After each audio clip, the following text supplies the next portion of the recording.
Hai, Assalamualaikum kepada penonton-penonton di channel Cerita Nusantara. Hari ini kita berada di sebuah makam keturunan Istana Melaka zaman dulu-dulu.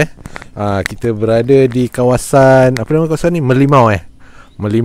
Kita sekarang berada di sebuah kawasan perkuburan khas untuk Allahyarham ini seorang Allahyarhamah yang kita semua kenali dengan nama Tun Teja. Baik, mengikut ceritanya, beliau dimakamkan di sini seorang, tak ada makam diraja yang lain. Boleh tengok keliling. Kerana beliau dimakamkan di sini kerana jatuh gering, lalu meninggal dunia semasa proses tuanku almarhum Sultan Mahmud Shah Sultan Melaka yang terakhir, sekitar 1511, berundur ke Bentayan atau nama dulu sekarang Muar lah.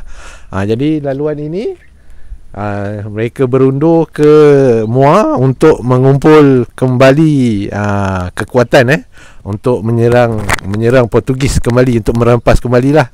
Jadi baginda Permaisuri ini jatuh gering dan dimakamkan di sini dengan penuh adat istiadat diraja lah.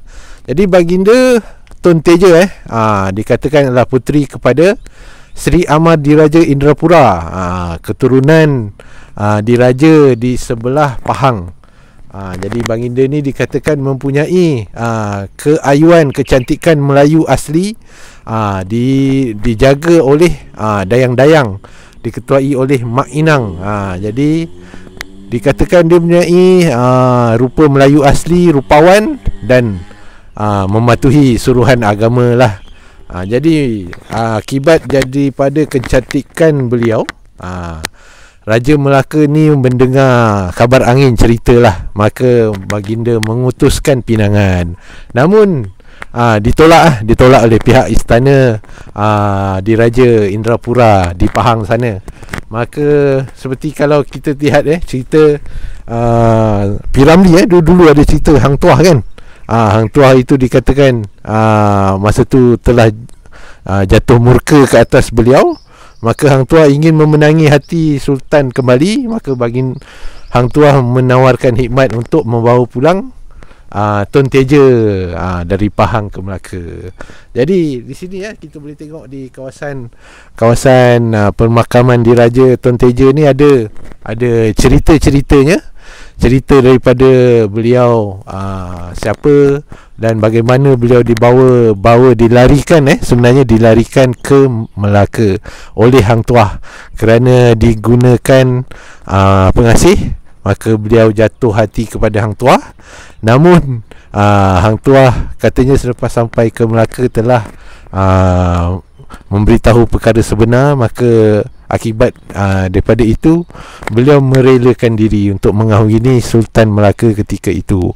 Dan Sultan Melaka katanya begitu mengasihi Allahyarhamah Tun Teja inilah.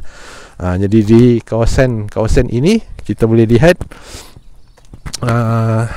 selalu ada kunjungan. Jadi kita juga boleh lihat ada satu perigi yang katanya sejak dulu ada airnya tak pernah kering. Di kawasan keliling ni sawah, air tawar yang tak pernah kering lah. Jadi selepas semasa dilarikan itu, pihak Indrapura ada cuba untuk mendapatkan kembali melalui beberapa serangan di laut lah. Apabila Hang Tuah melarikan baginda Allahyarhamah Tun Teja ni, ada berlaku pertempuran kapal di lautan. Jadi semasa nak dilarikan tu, ada Hang Tuah katanya ada berhenti di Pulau Tinggi. Pulau Tinggi kalau tak salah saya di sebelah pantai timur sana, untuk merangka strategi untuk betul-betul kembali ke Bandar Melaka. Jadi semasa tiba di Bandar Melaka, Sultan telah memperkenalkan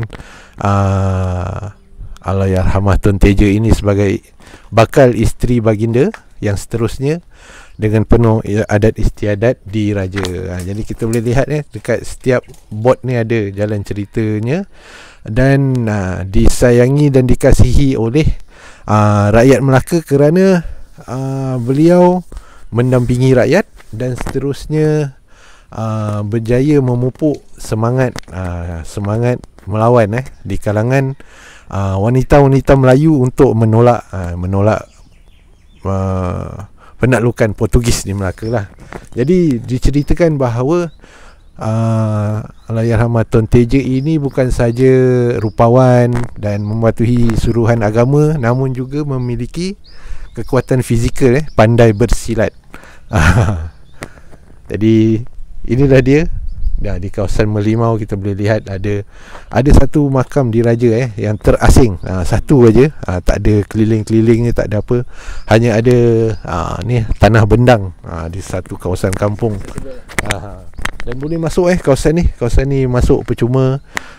Dan kalau kita boleh close up pemandangan kat sana boleh nampak Gunung Ledang. Cuaca elok, boleh lihat Gunung Ledang. Teruskan. Aisyah. Dari mana Puan? Macam mana cakap? Saya duduk KL lah. Okey. Tapi punya kira macam balik kampung. Tapi balik kampung dah melawat kampung. Saja suka-suka lah. Bukan sini. Asal saya Melaka lah. Melaka jauh lah. Ni jalan rumah nenek kenalkan saudara tadi. So pusing lah. Saja kami dari mana TV apa ke? Tak adalah. Hobi. Kita orang suka sejarah. Oh, alhamdulillah. Good. Sebab I dulu dengan numismatic. What is that? What is that? Oh no, you kata historian, you have to know numismatic term. Numismatic dia ada, kan kita ada numismatic ialah orang tentang coin. Orang kaji coin.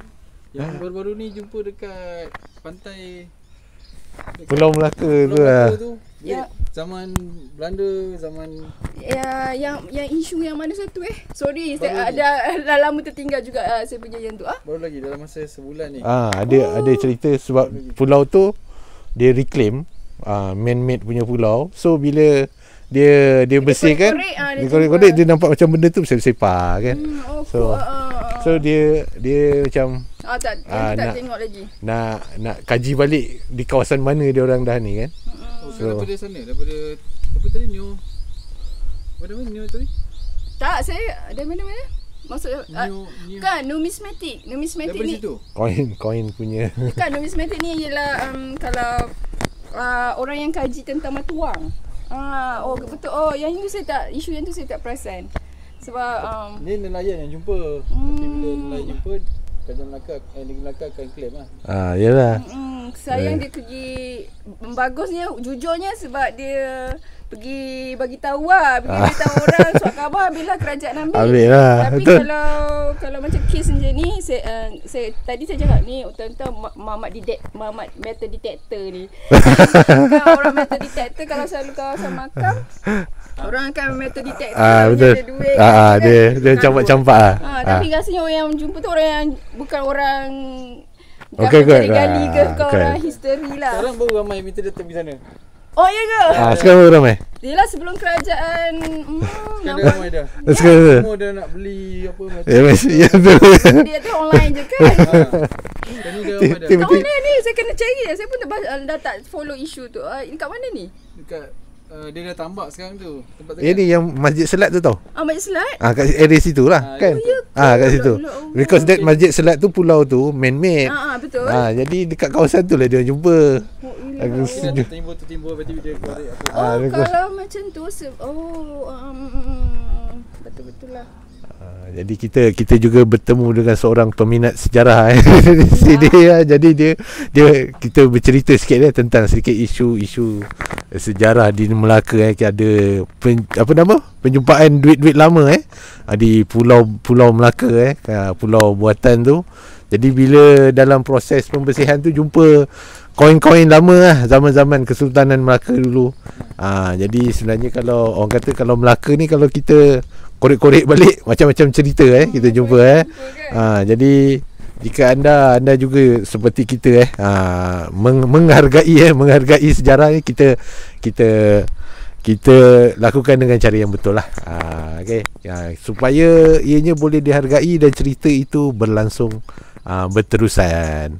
Jadi anda-anda semua, terima kasih daripada channel Cerita Nusantara. Inilah dia makam Allahyarhamah Tun Teja, salah seorang isteri Sultan Melaka yang dikasihi. Semoga kita yang terakhir Sepejen.